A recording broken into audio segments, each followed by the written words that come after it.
Sharon know so she can start record. Oh, she is recording her. So Yeah, let's give it 1 minute and then let's go.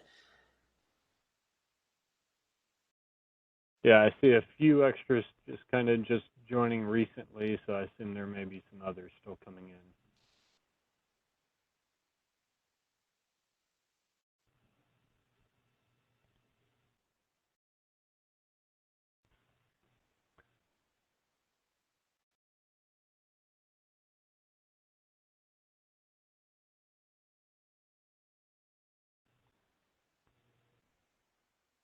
I see someone who's called in with a 630 number ending with 72. If you just let us know who that is so that we can just make sure we document who's in attendance, we'd appreciate it. This is Seth Love. My microphone on my laptop's not working, so I figured I would have WebEx going so I could actually see the PowerPoint and then just call in so I can talk if needed. Sounds great. Thanks, Seth. I just wanted to check to see who that number was. I think we got everybody else accounted for with names and everything.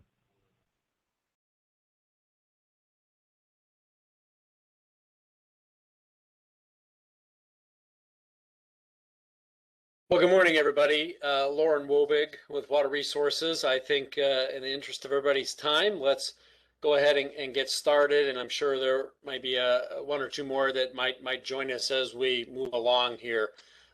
We have kind of a short agenda today, but yet it's got some significant items in the agenda that I think warrant some discussion and could take us a little while or fill up our time that we have together today. So appreciate everybody joining in today and joining in on the task force meeting. From the agenda, we'll go through the welcome. We really want to spend a lot of time on outreach feedback and then in discussions about overlapping recommendations, kind of what was referred to as cross-cutting topics in the former plan and how we want to best address that before we wrap up talking about kind of our schedule and our next steps and future meetings. I know my morning until we started this call has been loaded with this whole concept of public use on private waters.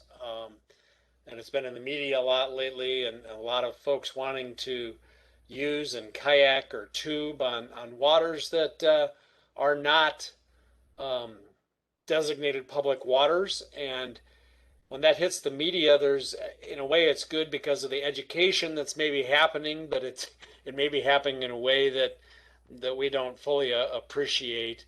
But it really gets to the heart of kind of the issue of the need for a water plan and how we move forward and the way that we interact with the public on the waters of the state.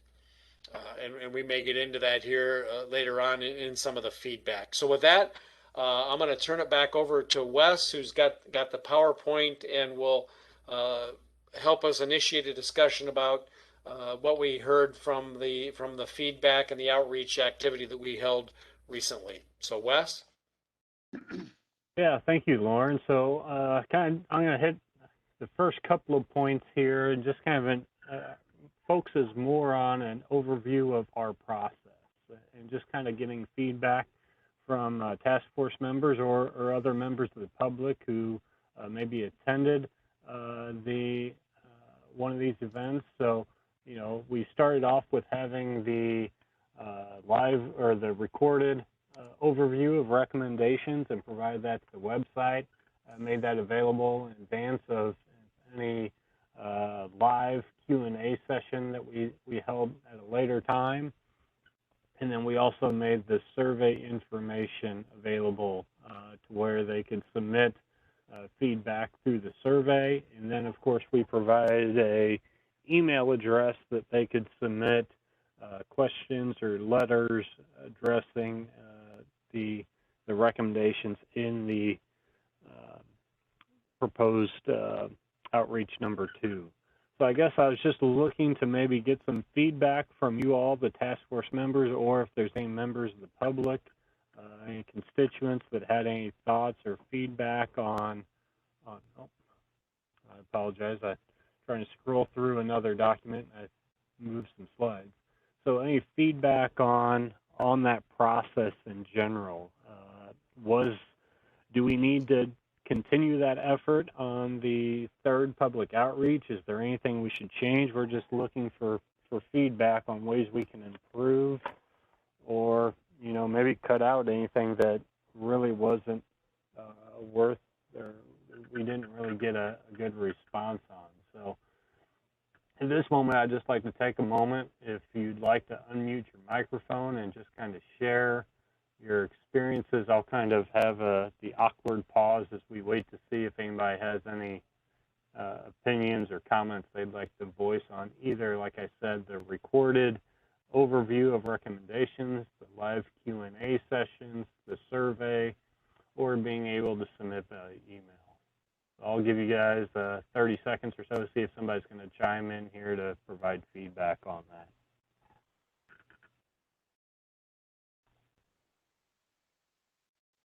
This is Tara, and I appreciated all the comments that we received from the public with the survey and the letters that we received.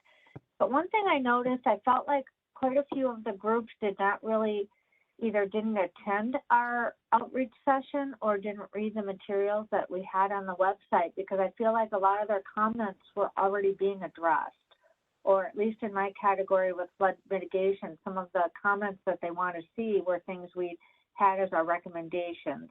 So I guess that was just one thing I noticed. I didn't know if other people noticed that. Yeah, I know I can speak for myself that we had some recommendations that were already being implemented, some that were already kind of in there as well, and I guess we just take that as reassurance we're on the right track.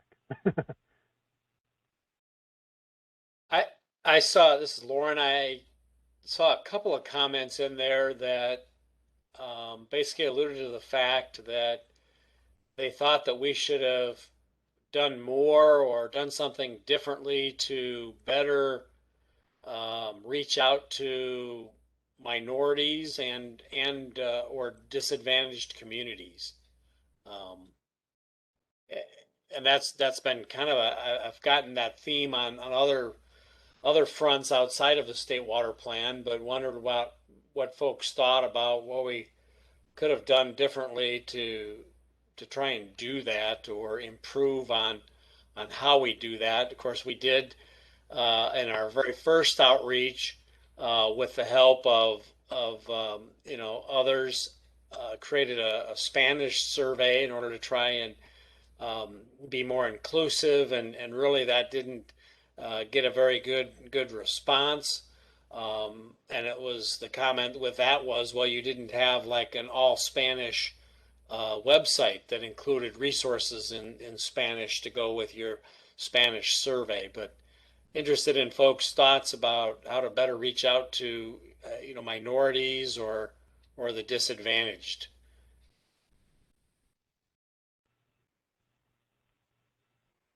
Lauren, this is Laura Kiefer. I'm not sure what we can do. I think this comes down to getting help from people who are already serving those communities to find out what are the best avenues for communication.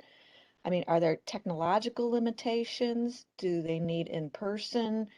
Is it, do we need to reach out to other groups for them to gather folks? I think we need the help of understanding how is it that is the best communication, and help set that up.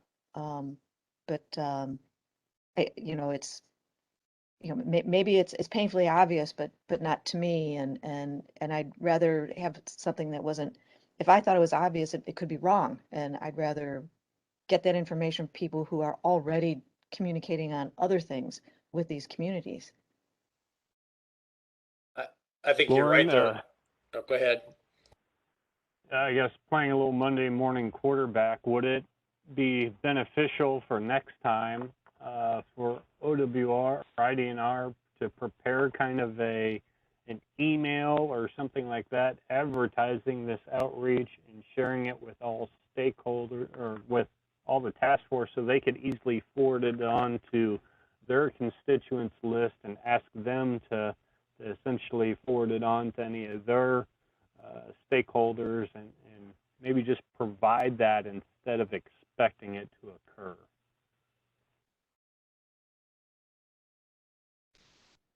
Hey Wes, this is BJ, and not knowing exactly what all media sources you use to notify people, but did we put out anything on like Facebook or Instagram or anything like that, or any of the IDNR website or IDOT website or others? I guess I just don't know what we did as far as outreach. Yeah, so Lauren can correct me, but I know there's a public release sent from IDNR, and I think that automatically gets posted to our Facebook page as well whenever we send out a public release. And Lauren, I'll ask if there's anything else that I may be overlooking that we share for communication. No, I think you're right. Just our standard when we do an announcement like that, I think it goes on the department's Facebook, and it may even be a Twitter account that's sent to as well. You know, and one of the things that the state water plan does, this draft that we're working on, you know, does provide some recommendations on how to improve, you know, general outreach to some of the disadvantaged areas. So we have some recommendations within the plan of how we can improve, but in the meantime, we're trying to improve in order to make the improvements or the recommendations, if that makes sense.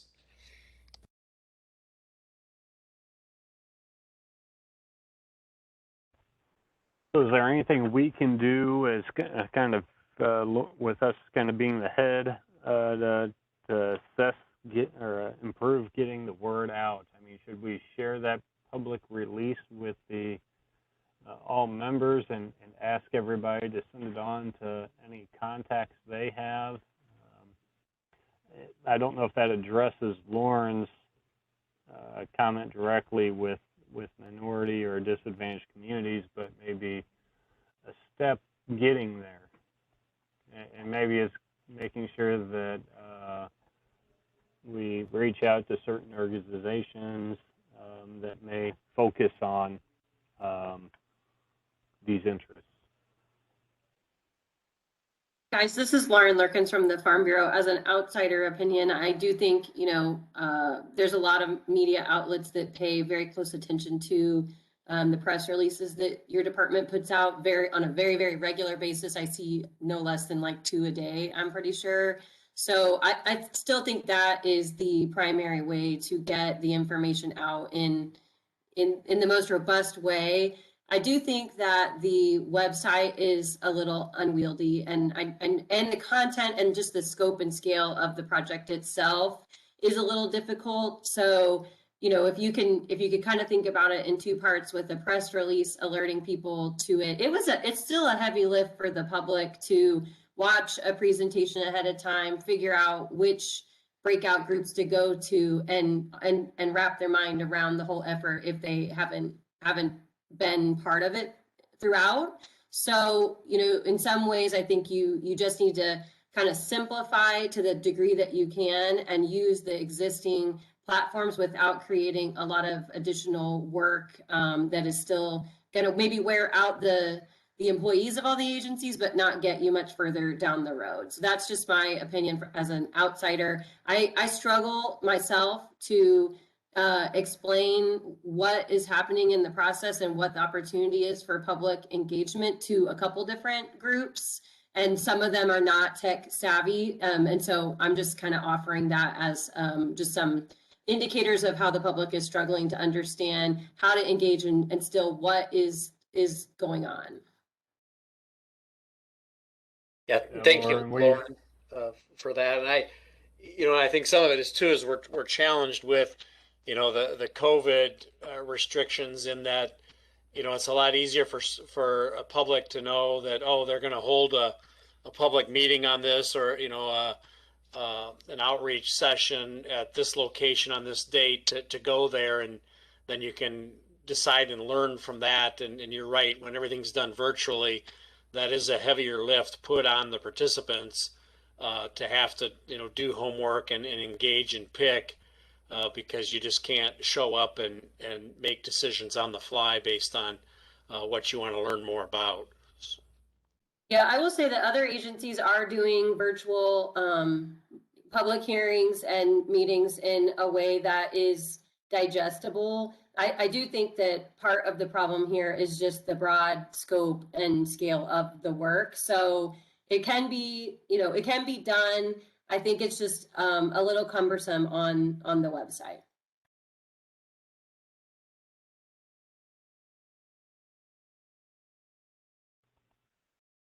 Thanks, Lauren. If there's any direct recommendations you have, and we struggle with this with the breakout rooms and not having, 12 topics just in one main room, or even how to improve the website, we definitely welcome outside perspective on how to improve things. This is not our expertise. We're not a public outreach specialist. So if you have any thoughts or any suggestions, we would definitely welcome those, and you can just send those to my email, which I know you have. So I appreciate it.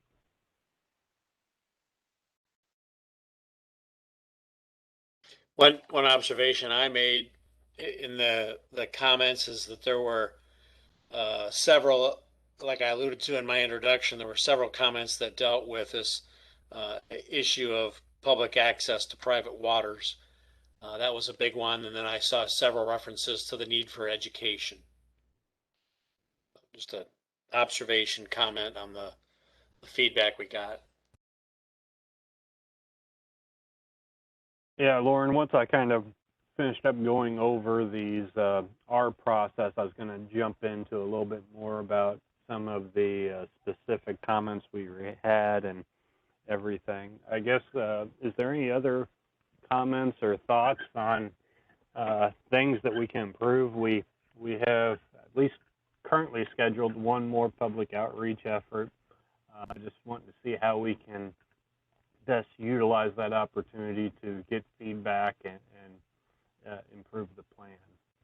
So is there any other thoughts on how we've done things in the past versus maybe some improvements we can make?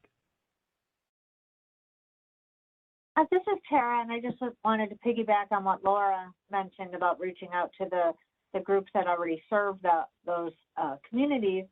But I think, do we have access to who sent us the negative or the comments saying that we needed to do a better job? It might be worth an effort to reach out to them ahead of time and ask for specific recommendations. And then we might be able to do that before the next, or incorporate those recommendations before the next outreach.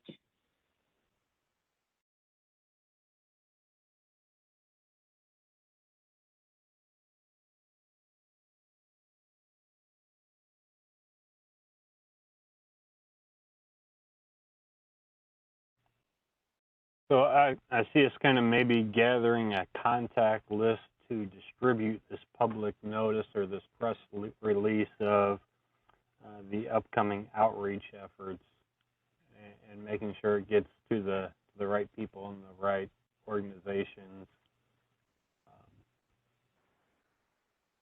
Any other thoughts?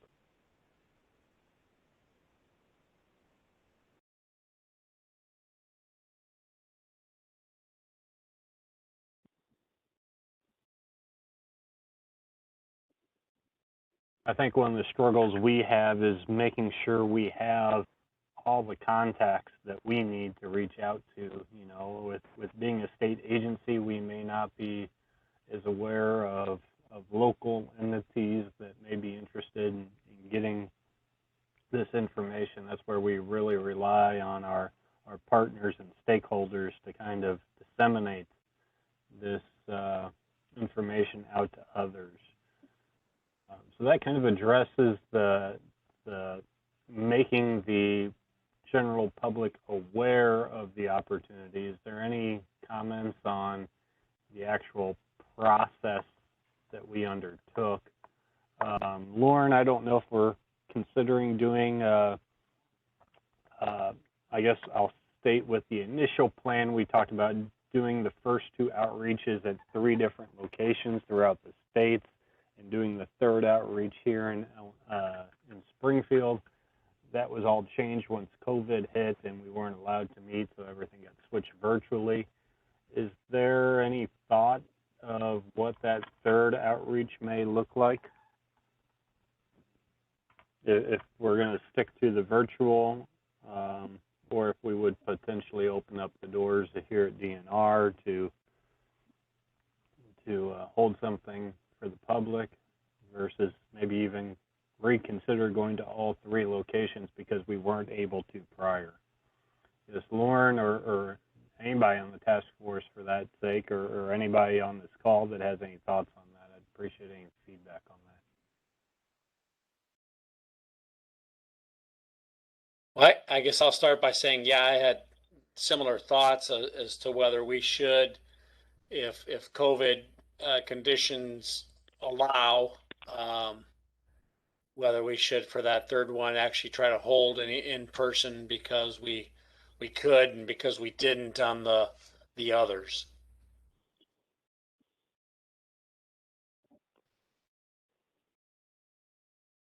And it would probably be a both, a virtual and a in-person.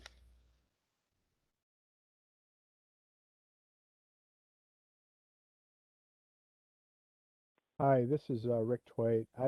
I've always been a big fan of in-person meetings. I think that you can have a little bit more spontaneity and more engagement of the public that way. Although I know there are some difficulties even now with fear of and restrictions, things like that. But I think it would be worthwhile considering having some in-person meetings.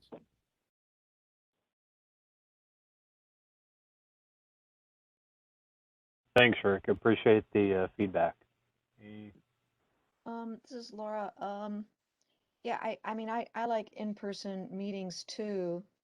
But yeah, like Rick was saying, COVID isn't exactly gone. And I guess it would just depend on what would be the makeup of those meetings. Would we have maybe just one in person in Central Illinois with maybe some, COVID guidelines type of thing, and then the rest virtual? It'd be nice to take some guidance from the state, from the COVID task force folks in the state on how to run something like that. It's possible we may not get very good attendance just because of COVID. So I guess it's damned if we do and damned if we don't, I guess. Yeah, this is Rick again. I mean, hybrid are nice. That way you can kind of cover all different interests. I think that really would work fairly well. I mean, I don't know how many of you have gone shopping lately, but it's a large part of the population. It's really not that huge of a deal. Although I've been in other situations where it is a huge deal to some. So perhaps a hybrid would be a decent way to go. Yeah, I think we could easily accommodate a hybrid. I know we have policy within our office here in Springfield where we would like, or at least where we discussed holding the 3rd outreach, that all visitors would have to be masked. And that's the current. I mean, we don't know what October, November is going to bring as far as future restrictions, or if the D variant or anything comes to town, that may change things, but it's good to at least get some ideas given the current situation. Any other thoughts as well? I think we could easily accommodate a hybrid. We would just need somebody monitoring the comments in the chat and kind of relaying that to the in-person group to to kind of make sure that those individuals' comments and concerns are addressed as well. But I think it's something we could manage if the COVID scenario allows that.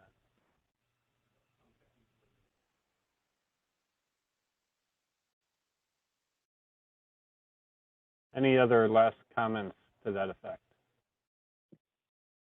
So I think for now, let's plan on both an in-person or a hybrid of in-person and virtual, and then we can figure out if we're doing that in Springfield or Champaign or a location, and probably would just plan that if you're in person that masks are required, and just kind of use that as a basis to move forward for that third outreach.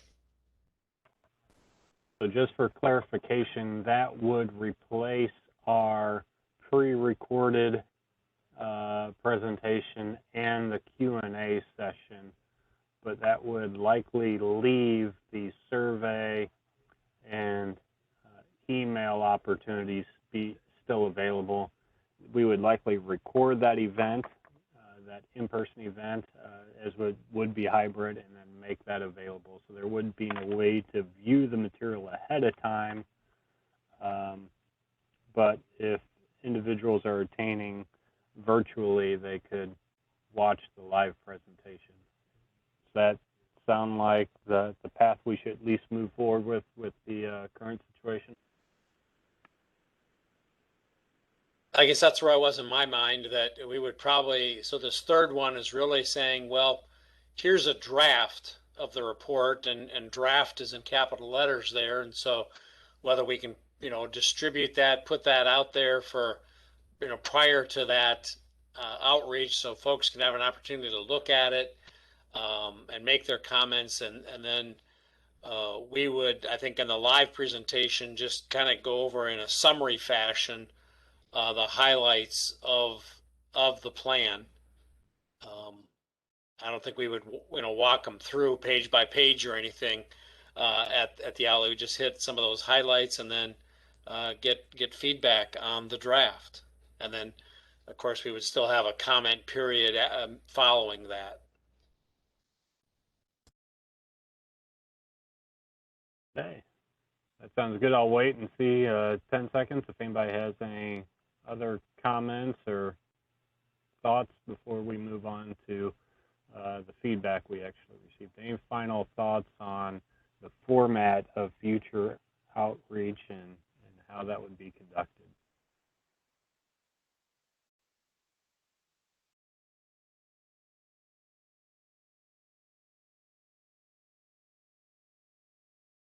Okay, not hearing any, we'll go ahead and move on and kind of discuss a little bit about the feedback we did receive from the outreach number 2, which was essentially presenting the draft recommendations.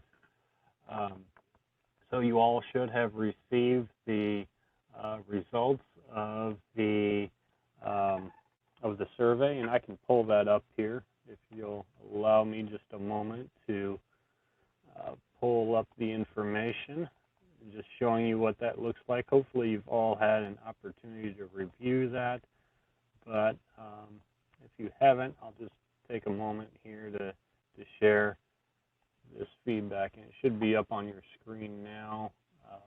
You'll see the Excel spreadsheet. It's a little bit difficult, but you can see the questions across the top, and then we had the 11 responses that we had. So what I would recommend for each of the topic leads to, as you can see in columns I, J, all the way across, we essentially mention any comments regarding the 13 topic recommendations. So as you go to, say, water sustainability, as you can see at the top here, water sustainability, we can scroll down and see if they had any comments. And we can see here's the comments that we're showing here. So for those leads, I recommend going through each of those individually and just taking a look at that. And then towards the end here, we had some more overall general questions. So difficulties keeping access safe, clean water, additional thoughts how to overcome these challenges due to natural water hazards, additional thoughts, and we're addressing these concerns. So you can go through here. You notice I did have a couple of them highlighted. I highlight them not because of this one individual, but because we also had about 6 other letters. So I have you can kind of see here, you should have received these, 5 other letters. This is the survey outreach, but we can pull these up. Farm Bureau, we had one from the Prairie Rivers Network, a couple of the Muhammad Aquifer Consortium. Those were all shared. So you should have received those in your inbox. I think I emailed them out to the whole group. But just wanted to touch on this. There was a discussion of needing a comprehensive watershed plan, and I don't know if this would fall under integrated water management, but that was kind of more of a holistic comment. You know, they're talking about a suite of solutions to address, and it's really kind of geared more towards flooding, but whenever we talk about a comprehensive watershed plan, I guess I'll speak from my experience as we do regional water supply planning. A lot of times other issues want to be discussed and you know, addressed, where we typically deal with water quantity, and as far as having adequate water quantity, often there's a lot of discussion that wants to be mentioned of dealing with flooding or dealing with you know, water quality or erosion and sediment. So you know, that may draw a question if we should be taking a more holistic approach whenever we have regional stakeholder meetings, to make sure that we're maybe working together instead of having multiple regional stakeholder outreach. Maybe we could do that more holistically. That's just a thought. And the other comment we had was more talking about making sure that we give the adequate time that we need for this effort. We've received numerous comments that we may be rushing through the process. I know a lot of agencies are very busy, overworked, understaffed, and this is just another thing that gets piled onto them, and they don't have the resources to really keep up with this and their daily workloads. And I guess one area that we need to entertain as a task force is the upcoming schedule, and whether or not we need to consider expanding that schedule. And while I say yes, we can easily do that, and Laura and I have talked about it in some length, the question is, are we sure that by expanding the schedule, that will give us the additional time needed to do what we can't get done in the current schedule? So, you know, there's been some topic leads that haven't been able to provide information to us to share to the public, and we can easily add 6 months onto the schedule if we thought that would help. But I guess our question is, would an additional amount of time, whether that's 3 months, 6 months, actually allow for individuals or topic leads to get that process done, or be able to get to that? Or is it just going to be a delay without any benefit? So I guess I'll kind of start with maybe that discussion of the project schedule, and I got a slide that kind of addresses the current schedule. I can pull it up here. This is what we currently have for the schedule, and I am looking for feedback from our topic leads or even the constituents and stakeholders.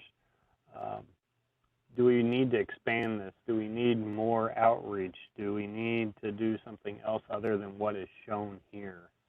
Lauren, do you have any other comments to that? Am I missing anything? Well, yeah, I would add in, because the comment that you started with there really jumped out to me, that, that it appears that the state is not giving the water plan the resources and consideration it deserves. And the public noticing that certain topic areas had not even released, recommendations for our last outreach session, which is concerning, and kind of, preaching to the choir, because most of those on the call or participating today are the leads that have stepped up and created draft recommendations and made advancements on those topic areas. And those who are absent today are really those that have not, and that's where the public has voiced back and said, hey, this means something to us. This is important. They get the magnitude and the opportunities that the plan presents, and have said, hey, there are certain agencies and certain topic areas that don't seem to grasp the magnitude of what this plan is and could be and should be for the state of Illinois. And so, and maybe that's back on us as chair. I'm certainly willing to reach out to those topic areas and see, what the issue is and where they're at. But as Wes framed the question, it's really, well, sure, we can give it more time, but is there a benefit to that, right? And so there's a lot of, not a lot, but there have been several comments related to, water quality and some areas that we should be, spending more time developing a statewide plan for PFAS or, harmful algal blooms or this, that, or the other related to water quality or to sediment and erosion, or, you should have the water plan should include a plan for levee setbacks on the entire Mississippi. Some of those are quite large efforts there, but it really comes down to, if EPA, if we gave you another 3-6 months, are you really going to have something of substance for the plan, or are things not going to change and we're still the same place we are 6 months from now? So that's kind of my insight. I'm interested from hearing from others on that thought process of extending our schedule a little bit to still provide additional opportunity to develop some of those areas. So Lauren, this is Laura Kiefer. So, okay, I'm going to jump in with both feet here. No, I think more time is not going to get us any further. The downside of that is, are we at risk of putting out a plan that is going to be incomplete, unintegrated, and really it would be a sore point, with the public, that it just wasn't, what it could have been with if we had the resources. I think for the 84 plan, they worked on that for 4 years. They had a grant to pay for people. They met every month. There was subcommittees, a lot of cross-pollination and integration and discussion between agencies and groups and scientists. Did people have their camps? They did, but at the same time, it was vetted and discussed at a much deeper level than we've been able to do. I mean, there's no fault in what we've been trying to do with no resources, money and personnel, and to compare that to the resources and the critical threshold of staff that was available to even pay for with monetary resources for the 84 plan. But I think we've to go ahead and not. I feel what we have, for those of us who've been able to pull some things together, I, for one, don't feel this is some of my best work. I think it's good work, but because of COVID, we haven't had these opportunities to really have some in-depth sidebar conversations to really talk about how things are integrated. You know, where do the cross-cutting topics actually meet the road with the other issues? Are there complementary recommendations? Even just what we have, let alone what has not been able to be provided by the other leads, still needs a lot of this work. You know, you know, so what do we do? Do we backpedal and just say, you know, COVID has really, you know, thrown a monkey wrench into this, and as a group, we feel we can't proceed any further with something that's valuable and meaningful to the state unless we get some better resources. So is it, you know,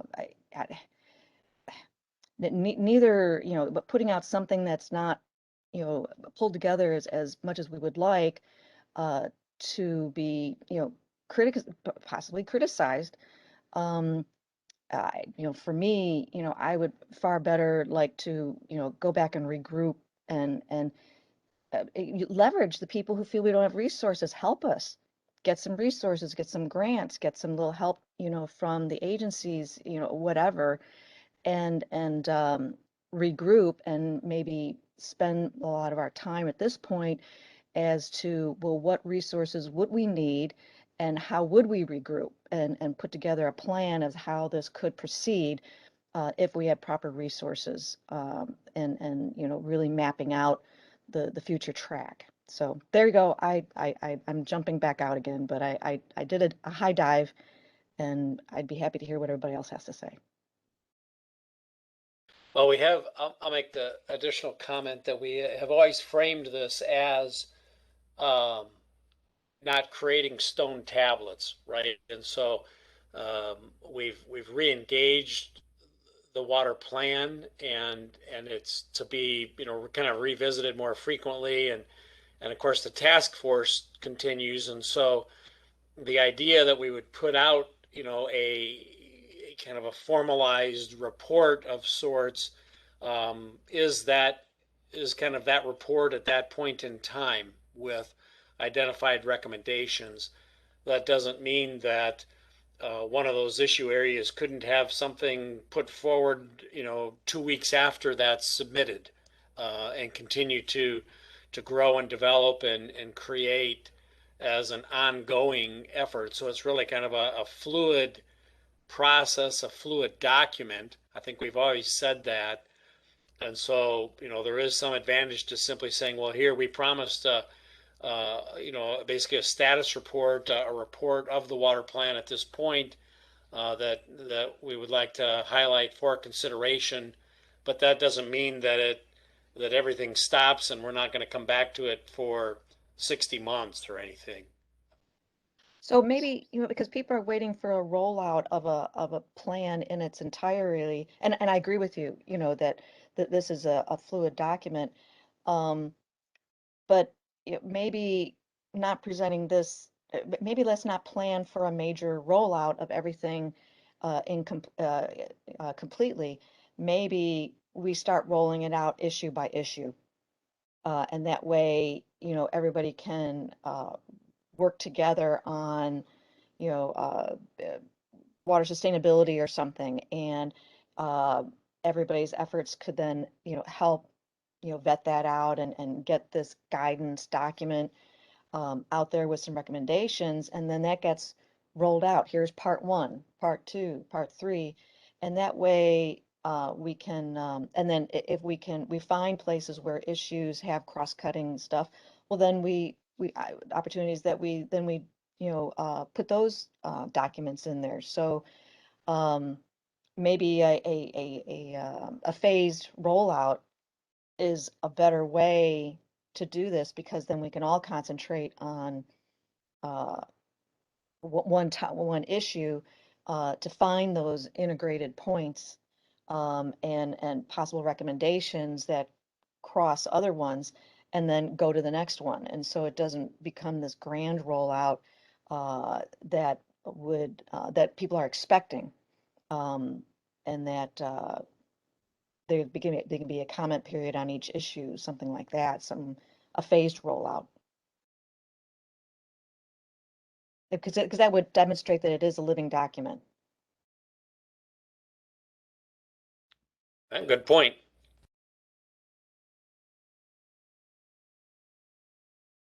You know, I like the idea as well. I guess one concern I have with that is we talk about rolling these out one by one is that, you know, we roll out topic number 3 and say, here it is. And as we get to topic number 7, we say, oh, wait a minute, because of this cross-cutting issue, we should update topic number 3. And maybe we just do that and revise topic number 3 and there it's updated. But I can see the future impacting the previously released topics. So we'd have to make sure that we at least evaluate how we address that concern.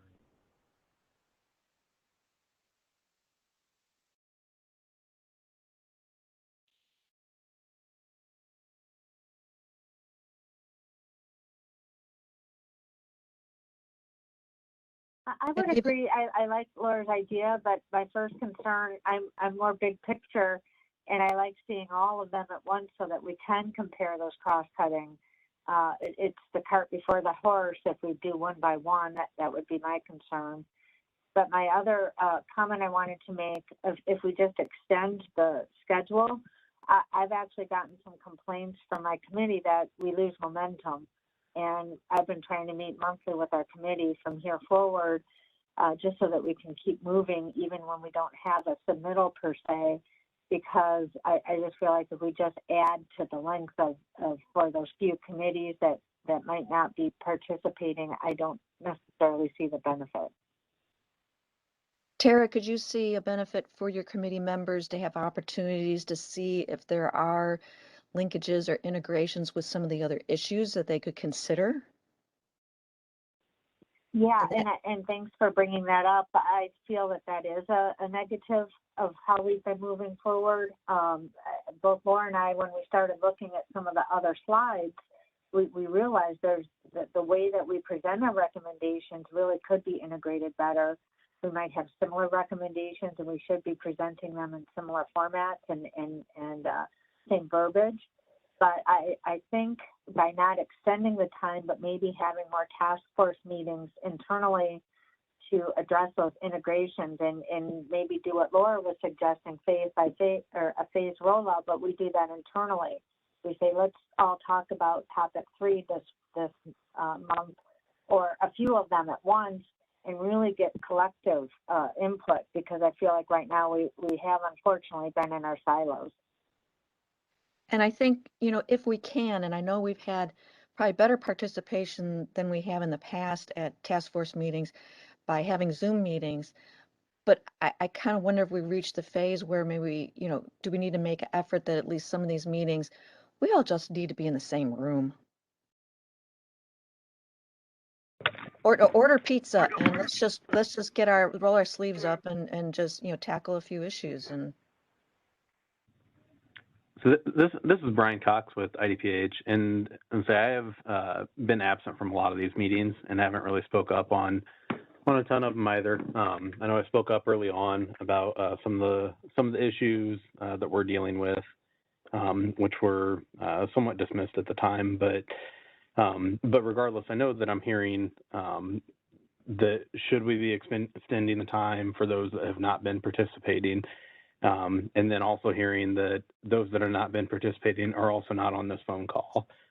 So to me, the only logical approach to that is to reach out to those individuals independent of the group and just have a direct conversation with them, because part of the reasons that they are not going to be able to participate and possibly not going to be able to meet whatever deadlines are established is because, well, they're not participating on these meetings. And if they're not participating in these meetings, they're not able to voice their concerns. And part of the reasons they might not be able to participate on these meetings is because they have more pressing issues where there's an urgent matter. I mean, there's been, for the folks at EPA and for some of the folks at IDPH, I mean, over the last few months, there's been lots of large issues that have happened And I know DNR, I know that they're a part of some of those issues as well. Chem Tool is one of them that immediately comes to mind. There was a large sulfuric acid spill. There's all sorts of issues that continually are happening. And so I think possibly just reaching out independently to some of those topic leads that have been absent. And if they're not responsive, reaching out to someone higher up in their chain at their agency, whether it be the director of that agency or someone else. To me, that seems like a more reasonable approach, because we can say, sure, extend the time, and then it might be useless to do that. But the reality is you just need to reach out to those topic leaders independent of the group. That's my opinion.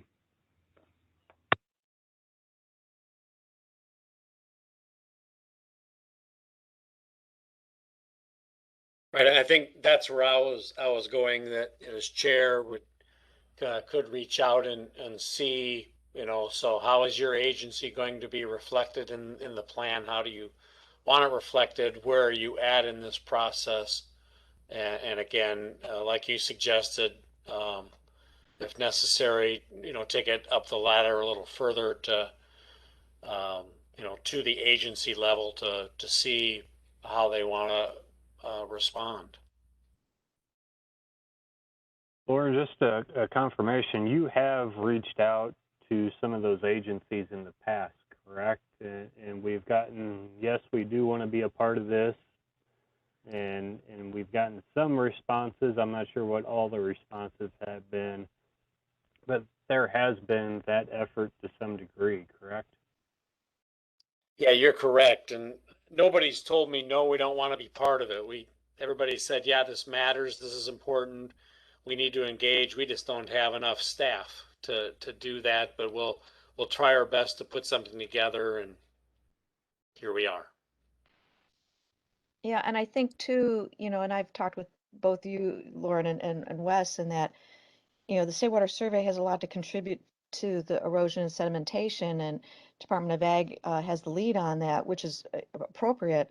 But they haven't even had the time to actually involve the people that could actually help, and contribute something. So that's getting pretty desperate. I'm not sure how to resolve that, but I think, again, maybe in this phased in approach, keep pursuing these agencies and getting their input, like Brian says, while we, roll out maybe some of the other ones, and then maybe figure out a model as to how to assist or integrate, with these other groups, to try to come up, with some decent products. But I still like the idea somewhere along the line, we need some resources, and it has to come from somewhere else. And I'm not sure where we begin to get, we need some dollars. We just need to be able to get some money to pay staff to work on this. I think too, there is also, right now, there's not enough bodies to actually pay anything, but still, resources need to be had. I'm not sure where that would even begin. So, Laura, I need to say this, I hesitate to say this, but back in the original effort, they came up with what you guys see now, or should be seeing on the screen, is the plan of study. And that effectively kind of laid out some of these things. It talked about some of the issues, but also, as you can see, membership on advisory groups, schedule, budget, things like that were kind of all laid out in this plan of study and how we're going to move forward. And I hesitate to mention this because I know it probably falls on my desk, but is this something that we need to develop to move forward and say what we're doing right now isn't as effective as we want it to be, and we can't produce the level of document that this effort deserves given our current resources. So we're going to hit pause on our progress on the actual plan and say, we really need support from the governor's office or funding or staff, and this is what we need to do to move forward. So I guess I open that up as a option. We have a number of options. We can extend and try and make contact and try and get everybody back in the bus and moving forward. We can progress and know that we're, only half of us are going to come to the finish line, and it's going to be a less than desirable product, likely in the public's eyes, and it could be more criticism than benefit by producing this plan. Or we can kind of try and garner that additional resources we need to make sure this effort has the support it needs. So I don't know what others' thoughts are on how we proceed from here. Yeah, Wes, this is BJ, and I guess this is to you and Lauren. And I know obviously we're pretty far into this, and it's all been a kind of, I guess I'll call it a grassroots effort. I know at IDOT, we generally don't do these on our own just because of some of the, the issues that we've had going, currently. But I guess I was just wondering if we were to start over, would you be considering using a consultant? And obviously, I think one of the reasons why we maybe didn't, or you didn't go that route, was because of resources. But now with some of the Rebuild Illinois funding available, would there be an opportunity to to hire a consultant? And one of the reasons IDOT uses consultants on most of our stuff is that one is lack of technical staff, but also we call it shared responsibility, and so that if it does go south, it really falls on a consultant as opposed to the agency. But anyway, again, we're pretty far into this, but certainly there are consultants out there who are capable of doing the technical writing as well as the public outreach and other aspects of the state water plan. So just throwing that out there as a possibility. And then also, I guess the last thing is if you wanted to go that route and IDNR didn't have resources or funds for consultants, and I can't speak for my management, but possibly there might be some IDOT funds to throw at it if asked as well.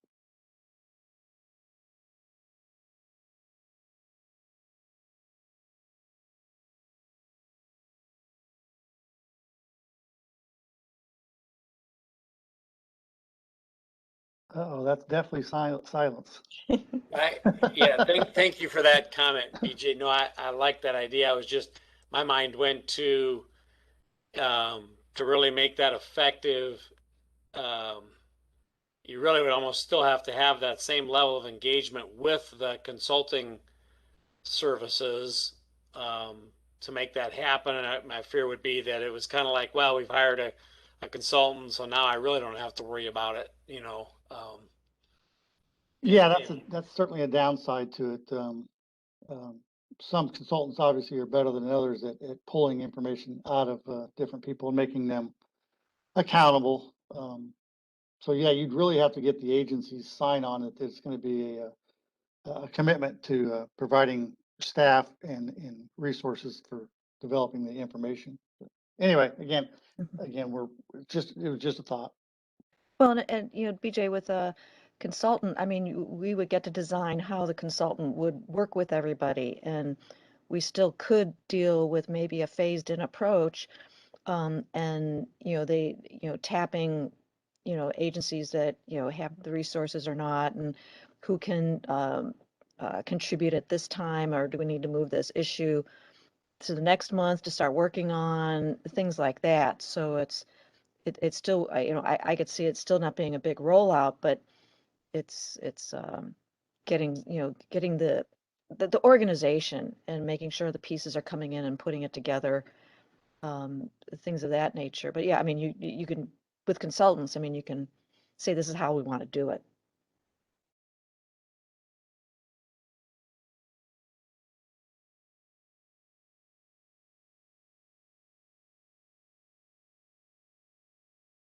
Wes, Lauren, can you hear me? Yes. This is Brian Metzke. I just want to put my 2 cents in while we're talking about this. I think you've been pretty generous in the time frame for each of these subcommittees. By the time we turn in a draft to Wes, we'll have had almost 2 years to think about this and to write a draft. The one concern I have about the timeline is in regards to when we roll out the draft, and then when we think we'll have the final, the final draft or the final document ready. That's about 3 weeks between the final public outreach and when the document is expected to be totally ready. I think we're going to get far more public comment on this draft document than we have with all the other public outreach events combined. I know that the stakeholder groups that I've been communicating with have expressed a lot of interest in seeing that document. That's the one that they're going to comment on the most. And I think that's a pretty short time frame between when they're going to provide comments and when we have to incorporate those comments, and you, Wes and Lauren, have to produce the final document.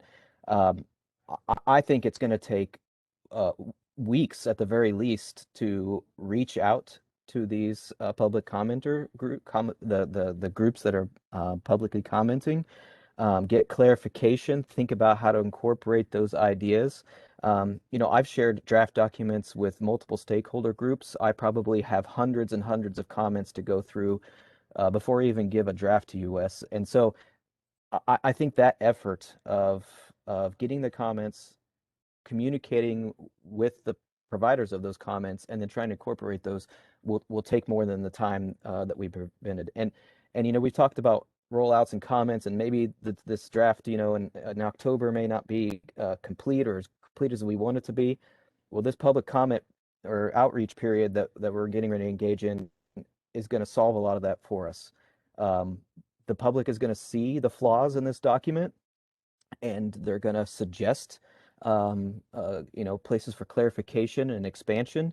And we're going to have a chance to make that document one that's not just built by these subcommittees, but also has legitimate public input in the end.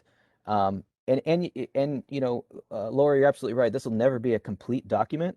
We'll never get to a place that I think we'll call it perfect or maybe even satisfactory in many of our minds.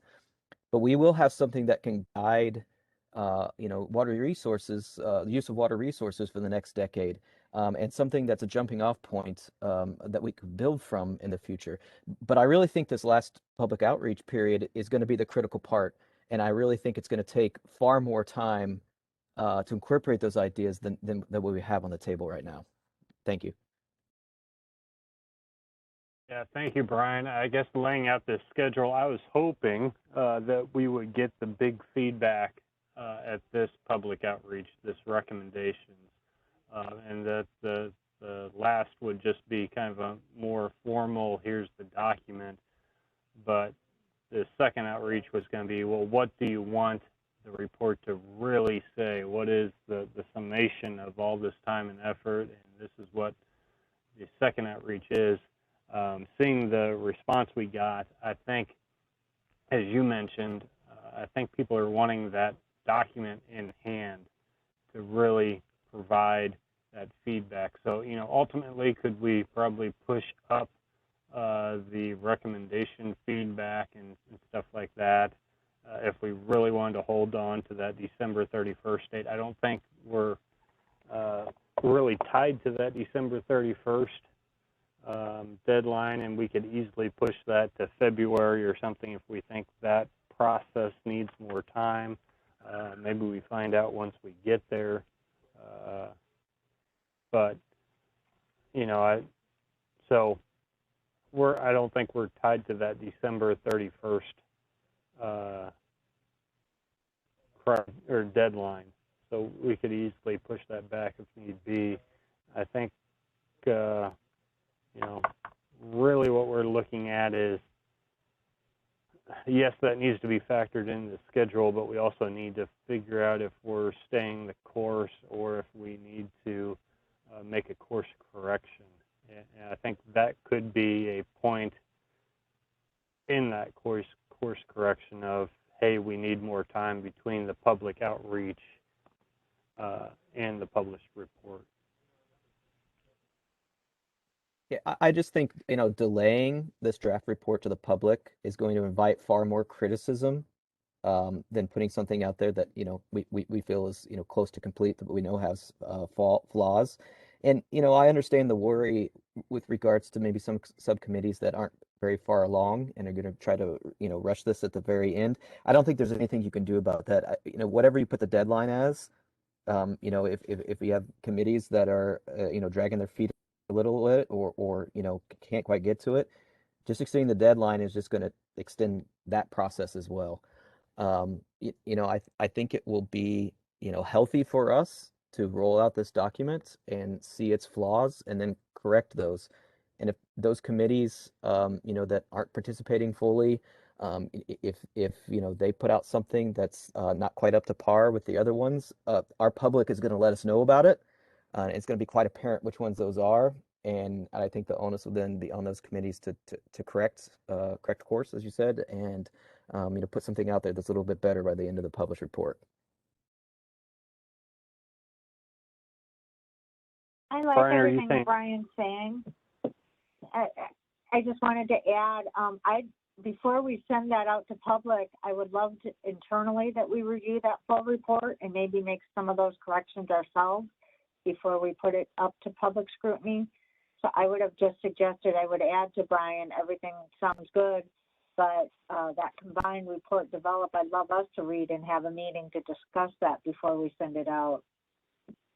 Yeah, I would like to, at the very least, have the document look as if each of the issues were not siloed, that there was cross-referenced, similar recommendations to achieve two issue recommendations, that there was that it looked like the left and the right hand and the little toe on the left foot are actually talking to each other to understand some of those integrations, even if we don't have everything.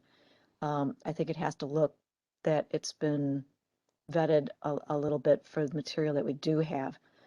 But I'm still going with my phased rollout idea. Yeah, Lauren, actually, that's the next point of discussion that we're going to get into is how do we coordinate that, and that's kind of the discussion for the second half of the topic or for today's meeting that we hopefully will be getting to soon, and how we want to implement those issues of cross-cutting topics or where it covers multiple topics. But I guess in summary, I'm hoping that we can maybe all agree on our path forward. I've heard hire a consultant. We've heard let's just press forward and release the rough draft, and the public will kind of spur some of those agencies, hopefully, to take up the lack of participation that has been there. There's been, phased rollout of these topics. I guess ultimately I'd love to get to a consensus of the group on how we proceed moving forward.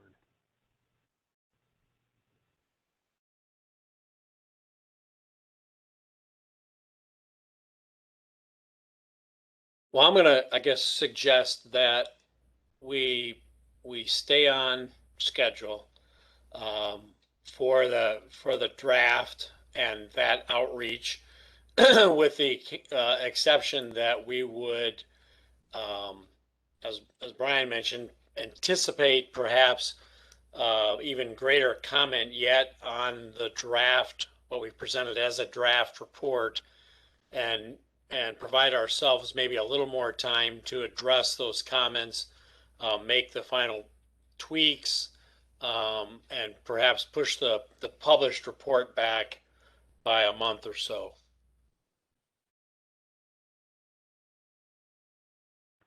Lauren, do we want to, making the assumption that we're going to do a hybrid here in Springfield and that this could be our biggest outreach yet, do we want to consider the opportunity to go to northern and southern Illinois as we had initially planned for phase 1 and 2 outreach?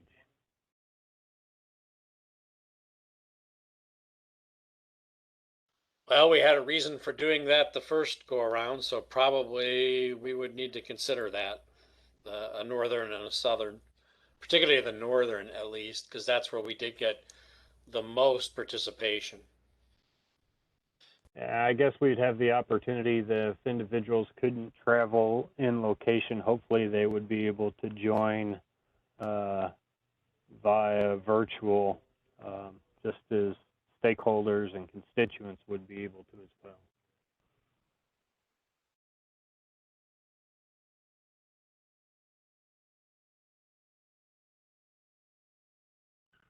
Okay, I think we'll plan on moving forward in that fashion.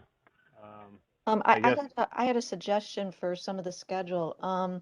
The September 8th task force meeting.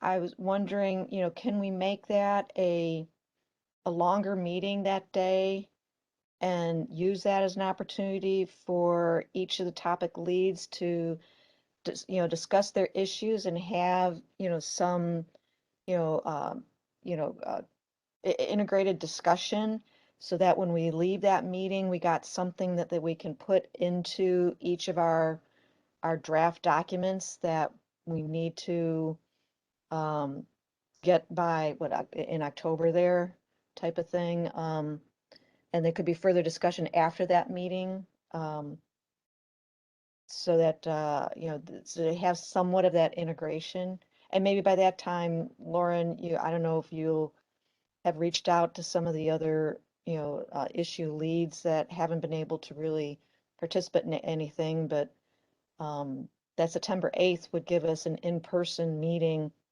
to really take a look at each other's documents, drafts, or whatever we have prior to that meeting. And then the whole focus of that meeting is to discuss all the issues and come up with those common relationships and cross-cutting and common recommendations and things of that nature. And then as far as like the published report, maybe you want to have a report, a date in there. I was thinking of just put in a to be determined, but I would push that out almost to March.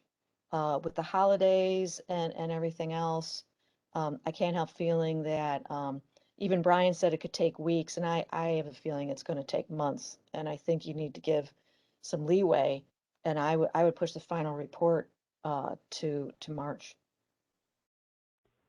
I guess another consideration, instead of doing one long meeting, would we want to meet more frequently? I guess is another option.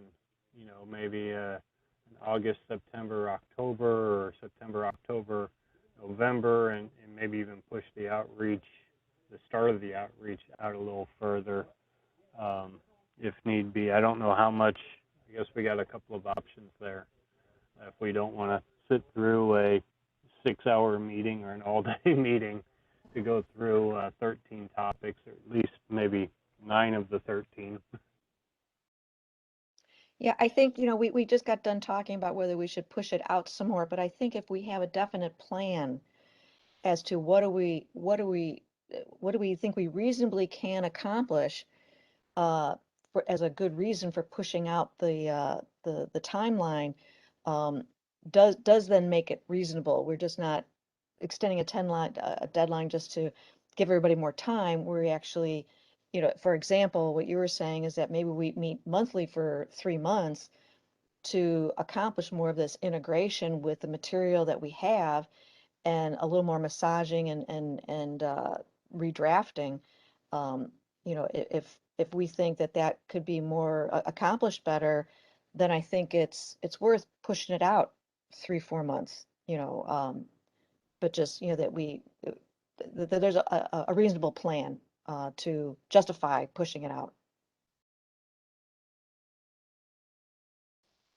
Yeah, I think I support that idea of meeting more frequently so we're not doing one, marathon kind of a meeting to press through it. I think having 3 or 4 meetings there in, September, October time frame, maybe even into early November to make sure that we have an integrated um, document or plan together.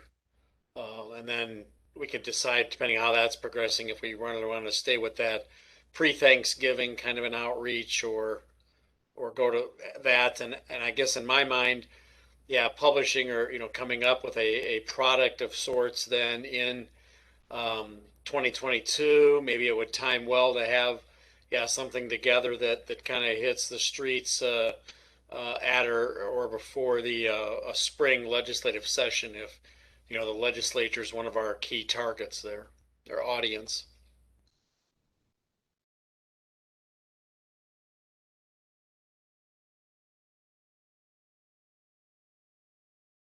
I'm hearing I'd having be up a, for more frequent meetings if we can get some dates set pretty quick, and that way I can get it in my calendar.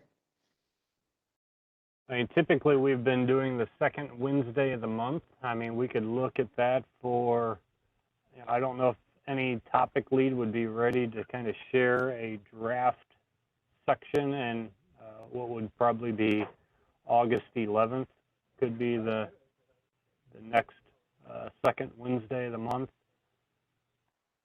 Well, and I think that we document doesn't have to be perfect. Just get, the raw materials if you need for somebody to at least get a flavor of what's going on, because I don't want to put pressure on the other leads to actually get a good first draft. I mean, make it readable, make it informative, so we're all walking into these meetings with information, and that leads then to, if need be, then a better, well-written first draft. Well, I would suggest that may be beneficial to get that draft in the hands prior to the meeting, so if members have the time to review it prior to, that may make things a little easier. But again, I can set the date. I just need to know which topics we would want or that would be ready to share that draft by what would be August 11th, September 8th, and then if we go into October 13th would be those second Wednesdays. And again, we could have the option to do both in person and hybrid, Lauren, if you don't think the department would have an issue with having, we are allowing visitors in, so I know there was discussion about having those face-to-face, so we could allow both options as well in doing a hybrid type meeting. Yeah, I think a hybrid will work.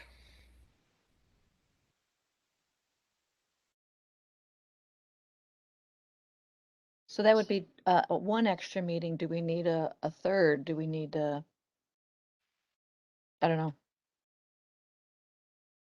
Well, yeah, I think it may be pushing the schedule back a little bit further, unless we wanted to meet more frequently than once a month than we did every other week. But again, that's a tall ask. I know we got a lot of obligations in our everyday responsibilities.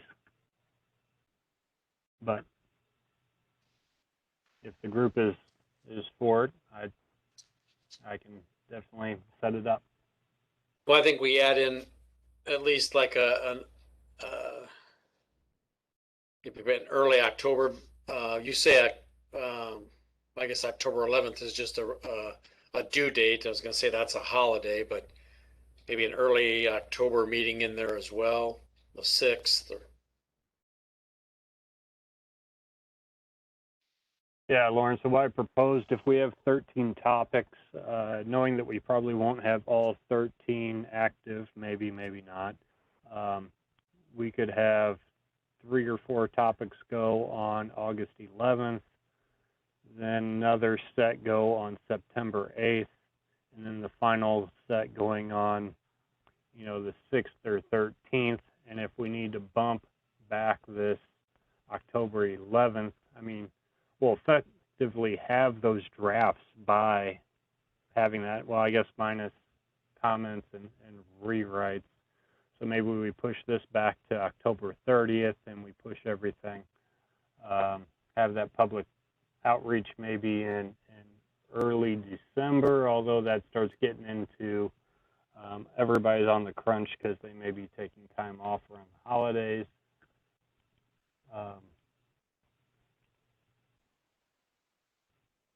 But I can set those August, September, October dates and just plan on having, 3 to 4 topics covered at each of those meetings.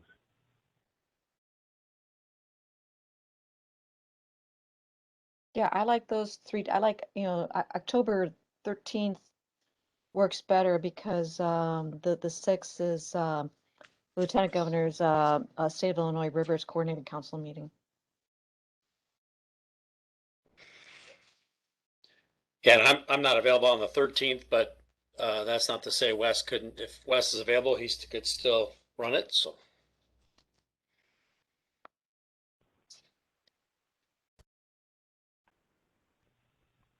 I don't think we're required to meet on the second Wednesday, so if we want to bump things around, we definitely have that flexibility to do it. And that would be the time if we want to even go Tuesday or Thursday after it. I would say the 7th works best. October 7th? Yes. Anybody concerned with October the 7th?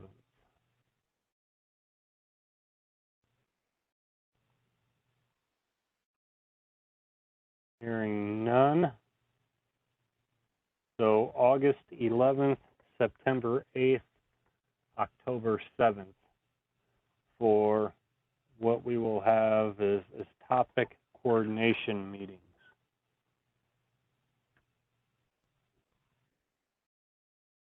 And then I will send out an email asking for volunteers for August 11th primarily, and with hopes of getting 3 response or 3 topics for that date. Like I said, we've had a number of issues that have been unresponsive. Assuming that may continue, we may have a total of 10, maybe 11 that we hear back from, and that gives us about 3 to 4 per meeting to go through.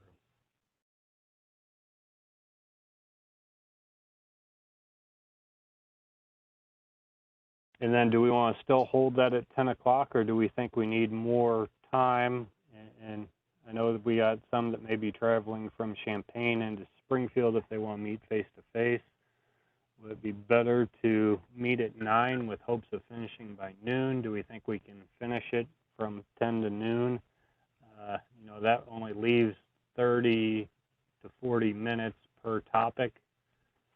If we have 3 of them per meeting, I'd suggest that we may need to go longer than the standard 2 hours. I guess I kind of asked Laura in that group that may be traveling, you still want to hold 10 o'clock knowing that we could run later, or would starting a little earlier be okay? Or do we start right after lunch? Well, I know like Trent and Walt are on here. We would probably want to ride together. I'm up for, leaving at 7:30 to get there by 9, if you give us a few minutes grace, in case we hit construction.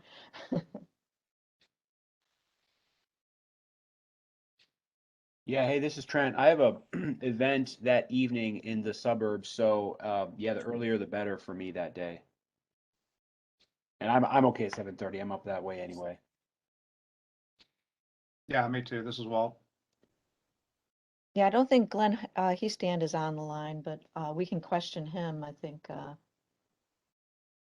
he lives in Monticello. We could pick him up on the way out. I'll That send sounds it, good. Well, hearing any other comments, I guess I'll give a minute if anybody else has any comments to that, but we're going to be looking roughly 9 to noon, August 11th, September 8th, October 7th, and be thinking about when you would like to share your topic, knowing that everybody's probably going to push to later just out of human nature.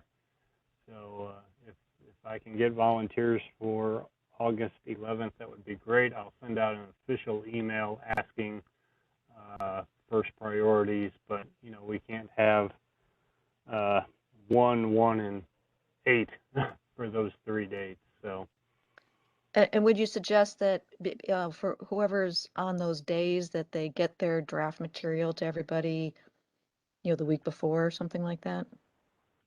yeah, I mean, these are Wednesday and Thursday, so if they send it out by Friday the week before, that would be great.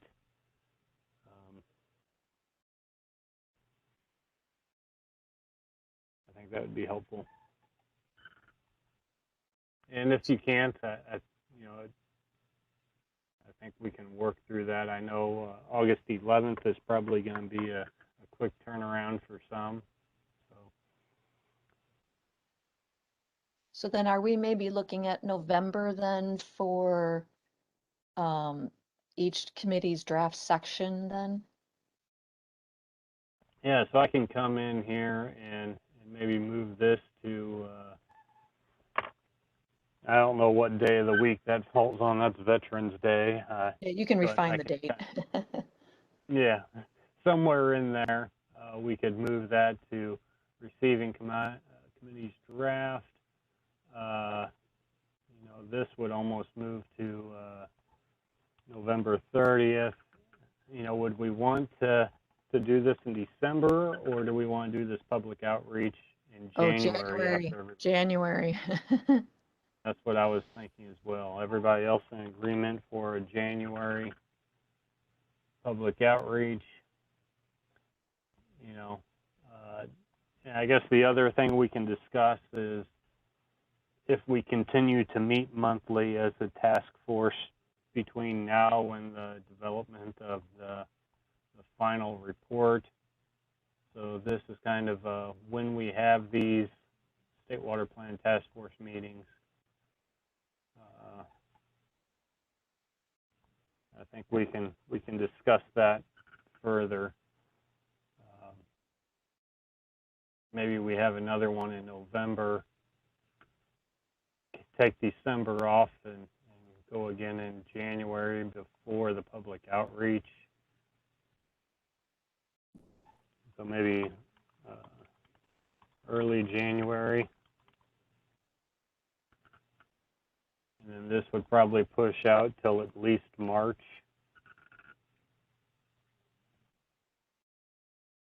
Any thoughts on that?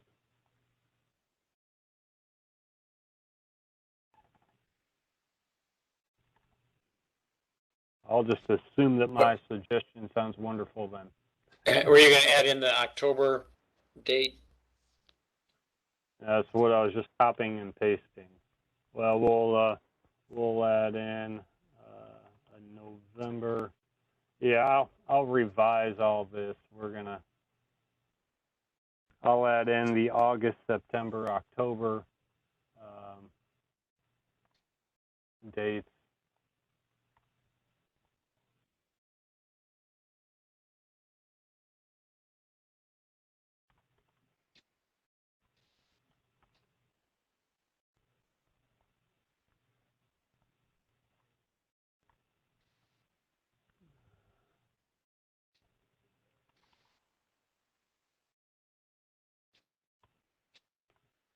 And instead of saying tentative, this will be topic discussion.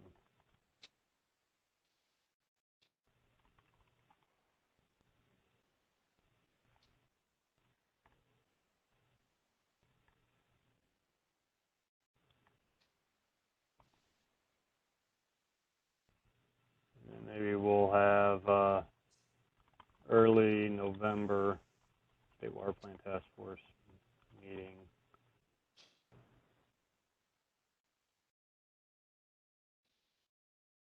I think we can figure out this one. This is.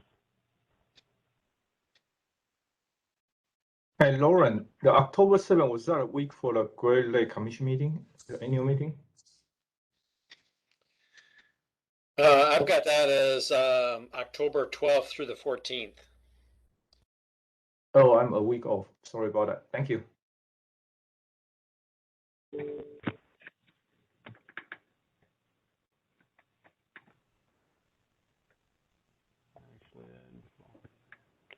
In terms of the report publication date, I know typically the National Water Week is either the last week of April or first week of May. Would you want to have the report published coinciding with that week, just for the significance of it?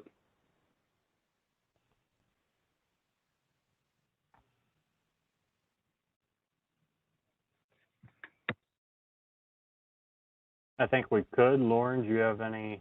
Do we Yeah, want to? I think we keep that in there as an idea and see if how it's developed and if make that decision as we get closer to there. I like Lauren, the you idea. mentioned about coordinating this as well with, you know, with the legislative meetings and when they're coming back to Springfield, when they're in session. So I don't know how that all falls. I'm not aware of their schedule. So I think those can all be coordinated maybe in early 2022 as far as the exact release.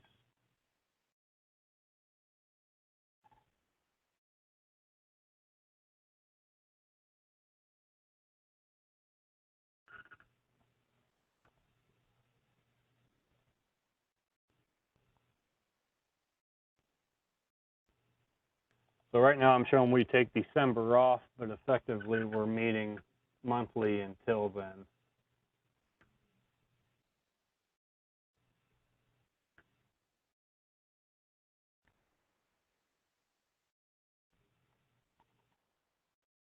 So anybody have any comments or concerns with that schedule as it's shown currently on screen?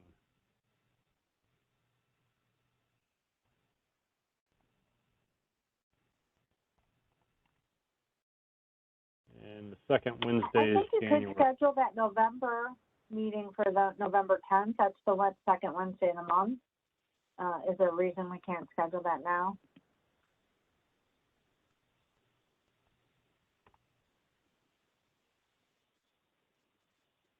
Yeah, and then I guess we can have the draft sections in due just before that, because this is almost a separate line in itself.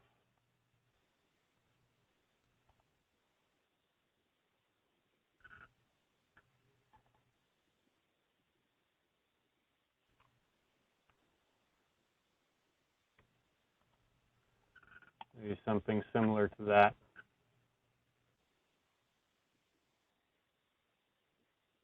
Yeah, and that meeting on the 10th would be, you know, any last thoughts or information and stuff that you would need then to combine everything. Mm-hmm.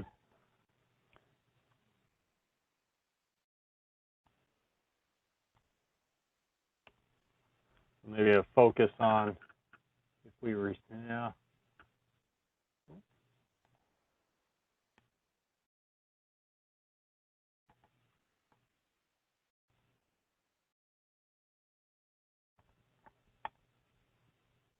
And not that we can't pivot as needed or do a small correction as we go through this calendar, but I think that kind of gives us a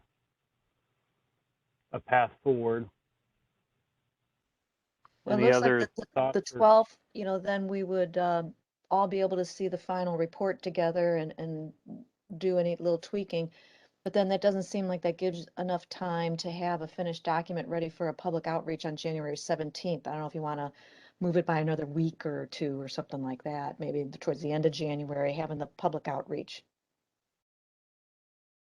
So maybe push this back another, the week of the 26th, we could move it to the first week in, you know, the February 2nd week. I would think, it depends on you guys, but I think, well, you're gonna have to figure it out, yeah. I mean, the last week in January is fine. Why keep pushing it off anymore there, but.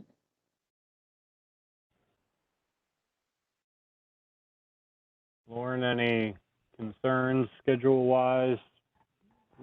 If we're traveling, we're looking at the 25th through the 27th. Right, only that, you know, weather could impact that time of year, but otherwise I'm comfortable with the schedule and the way it's laid out. In the meantime, then, do we want to explore, I mean, there was a suggestion, I don't know, it was Lauren Lurkins or something, that people are doing, virtual outreach differently than what we have. Do we want to start investigating what that is?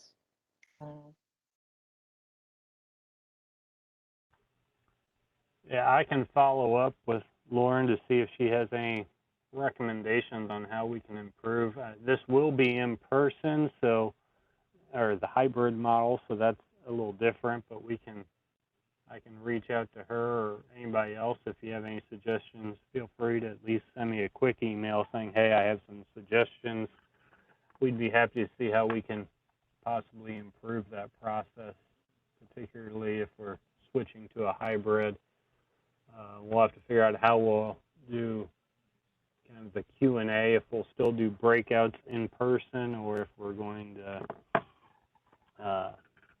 just do it holistically as a group. So those things we can kind of work out between now and in January.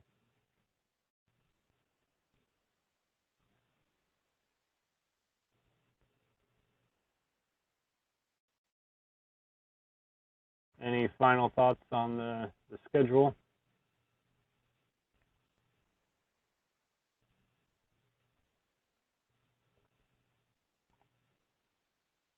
So Lauren and everybody else, if we're good, we'll kind of come back to discussion and maybe this has already kind of been worked out with the new schedule, but just a quick discussion maybe on overlapping recommendations / this cross-cutting topics. And maybe we do need to have this discussion before the August 11th first meeting is,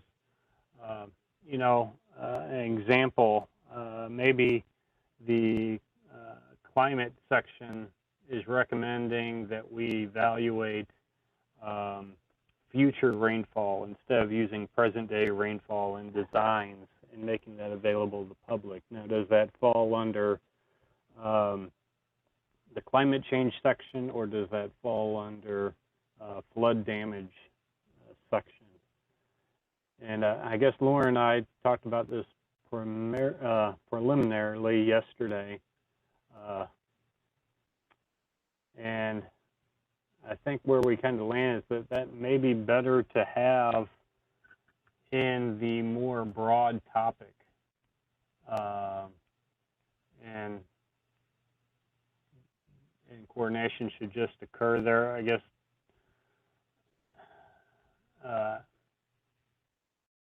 it's kind of hard to describe how this should be implemented, and some of this will get worked out as we get into these individual topics on where some of the recommendations may land and may fall. So I guess I'm sure many of you have kind of run into this as well, where we have cross topics. One that I'm dealing with in water sustainability I've seen is regulating low flow in rivers. And is that water sustainability? Is that aquatic habitat? That could be some other things as well as, integrated water management hits a slew of these topics. So is there any thoughts on the best way to do this? And what Lauren and I kind of came up with as well is, I think where we ultimately land is that maybe we mention it in both sections, as someone may only look at a section, but maybe we list in a footnote that this recommendation is also referenced in these other sections and list them by name. So that's where we're kind of laying or coming to as a preliminary discussion as far as these recommendations that could fall in multiple sections, is that we possibly list them multiple places within a report, knowing that individuals may be viewing this report by section and not holistically. Lauren, is there any additional thoughts or comments you had on that? Well, thank you, Wes. Yeah, just like you said, kind of thought that, if if an item in integrated water management, dealt with climate change or something, that it would still perhaps be in the integrated water management to pick on that topic. Like you say, for those that are looking at just looking through the lens of just interested in what is being said about integrated water management, but perhaps then with an asterisk or footnote saying, additional information about this is also included in the climate change section or the, this other section, so that we kind of tied that together so that it made a whole, but yet for those that were coming at it from a particular lens wouldn't miss that, because we decided, well, because that issue dealt with climate change, we're going to put it only in climate change or something else. That was my line of thinking there. I like that idea.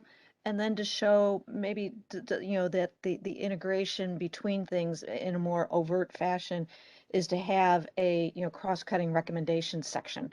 And then in there, the recommendations list what topics they hit, type of thing, so that, it shows how that, that integration, even though it's implied when you cross-reference and footnote between the issues, if you create a whole section on cross-cutting recommendations and highlight that, then it says, we've integrated this, we've pulled this together.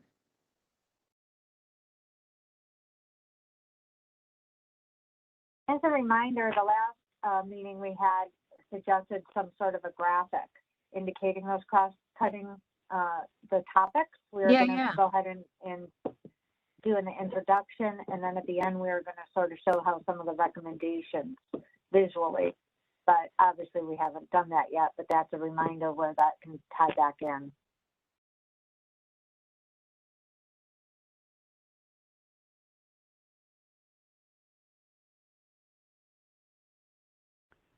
I guess earlier in the process, we had that discussion of whether or not we would have, similar to the 84 report, where we have individual topics and then we have cross-cutting topics. And in that report, we also had like an operation and management group as well. I assume, I think we kind of came to the conclusion that we weren't going to break out some of these topics specifically as cross-cutting, because to some regard, some of them could be in both, or all these topics could be considered cross-cutting to some degree. I assume that's that we still want to kind of keep it that way, is that the cross-cutting section would just be kind of a overarching discussion on how these topics overlap each other. And we wouldn't want to identify, say, climate change, integrated water management, long-term funding, and laws and regulations as a cross-cutting in the cross-cutting section. It would just be more of an overview of how all these topics kind of have that cross-cutting characteristic to them. Well, but based on the feedback we've been getting in the outreach, I think if we don't highlight at least climate change and integrated water management as cross-cutting, it would appear that we're being unresponsive. People know that this is cross-cutting, so let's just put it out there for them. So Laura, you recommend that we kind of separate individual topics such as water quality and Lake Michigan and flood damage, and then have another section specifically for cross-cutting topics such as climate change, integrated water management, funding, and structure the report similar to the 84 report? Yeah, I think, doing something like that, and I think after we have some of our topic, our discussion, topic discussion meetings, it might become apparent that, which ones would, have the best bang for the buck in a cross-cutting fashion. I mean, funding and stuff is a cross-cutting issue, but it's almost just a given. Maybe that might be put in each of the topics. I think we'll know better as we start getting into some of these discussions. But I think the obvious two ones are climate change and the integrated water management, especially with like the idea of the Illinois Flood Center type of thing. it's something that people could sink their teeth into, both of those, and just put it forward. So, but again, that's my suggestion, and we can just see in our discussions if that's how we definitely want to move forward. We don't need to make a final decision, but at least consider those options. So that was, do I understand that right, that Laura, you're talking, that's kind of an index exercise? We would identify them separately in the index? Let's see, I think I'm not understanding what you mean by an index, because I know we've talked about a table, but I think that there needs to be a chapter, a section on cross-cutting that has a narrative about climate change and how it affects the other issues in what way, and especially like the integrated water management. But then there's separate recommendations. Then there might be a separate index on cross-cutting recommendations along with the other issue recommendations. Is that what you mean? I guess I was thinking more just the structure of the report.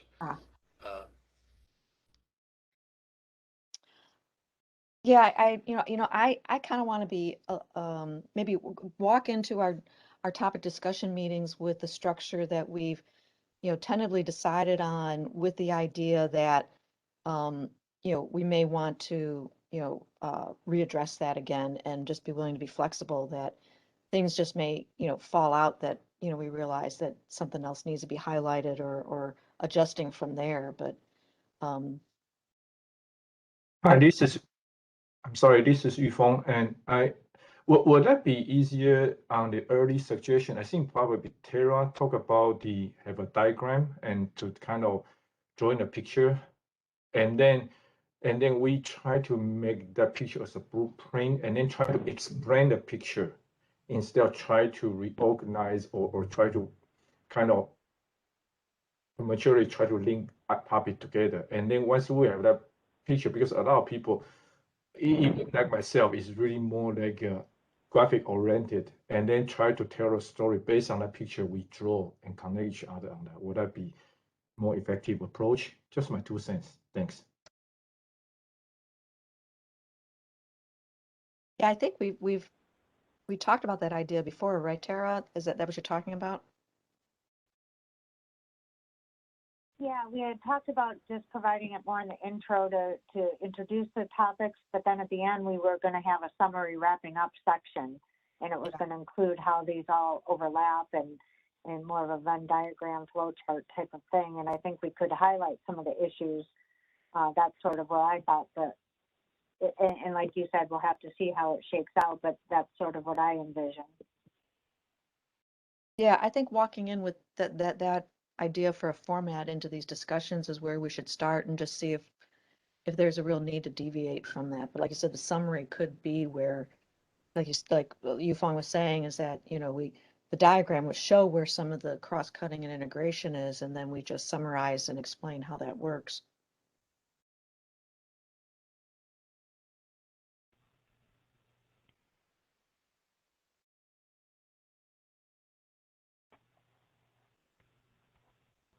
This is BJ Murray. I was just wondering if anybody has taken all the individual recommendations and seen and looked at them for purposes of determining if there's any conflict between the recommendations. For example, navigation, some of those recommendations may potentially be or could be in conflict with maybe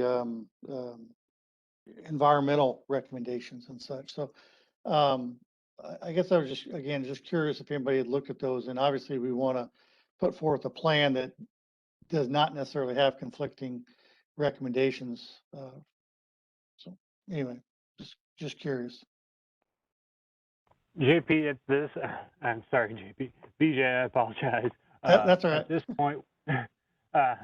At this point, we have not evaluated those. Essentially, we took those recommendations submitted and just put them up as they were knowingly draft in a first attempt, as we did the public outreach, knowing they could change. I think that will come out as we do these coordination meetings in the next 3 months.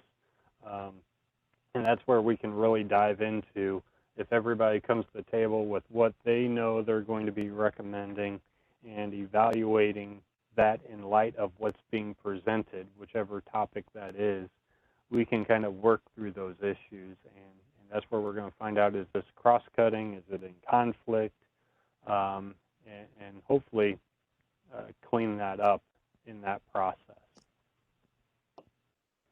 Okay.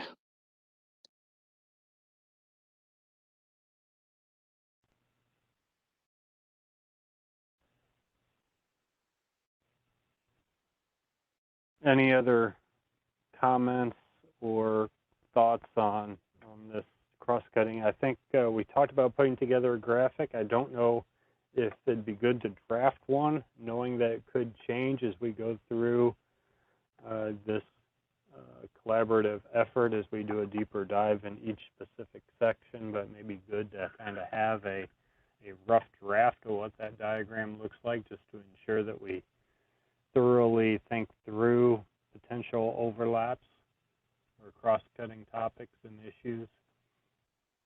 So, Tara, I forgot where we left that diagram. If somebody was going to draft that up, I'm trying to recall. I don't want to tell tales, but I think it was Laura who was just going to hand sketch something. We're working with you fine. Eek, eek. Well, but no, we haven't gotten any far on that. Okay, I'll put it back on the list again. And Laura, if you want to shoot me an email, I might be able to throw a draft together quickly, but I don't know if it's going to be what you had in mind as it was originally presented. So just let me know if you want any assistance with that. Yeah, I mean, right at the beginning, I had thoughts of like putting together a table of which then people could contribute where they think, you know, their topic crosses with another one type of thing. And so it's almost like a poll. So I may just start with something like that. Yeah, another thought I had was listing the topics that we think are going to be what falls under that cross-cutting at the top, and then at the bottom having the individuals and maybe having some connection lines between all those 13 topics and how they're connected and everything. But again, we could come up with a draft and go from there. Yeah, I think it'll be a process. Yeah. Very good. Is there, I see we're coming up to our 12 o'clock hour and want to be mindful of everybody's time. Is there any final comments or thoughts on this overlapping recommendations, cross-cutting topic section?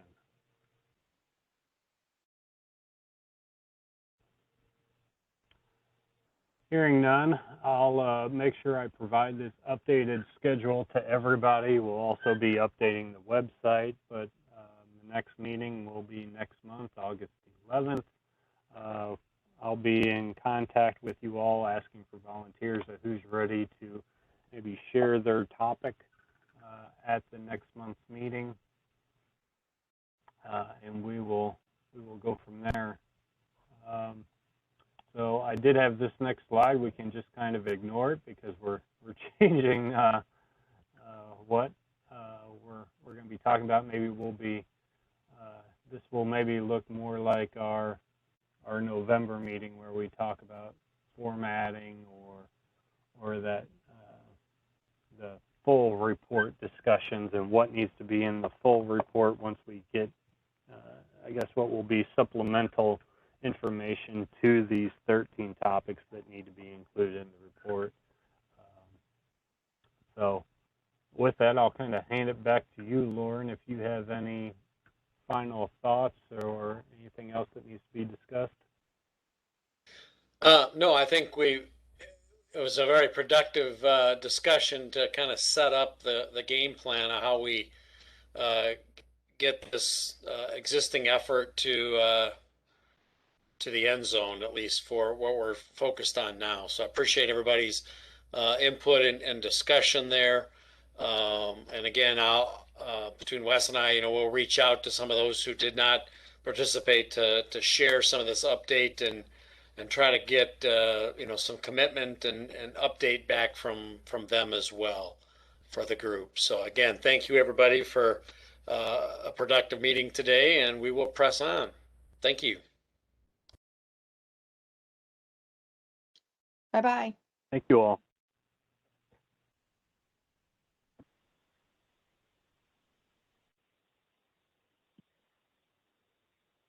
Take care, everybody.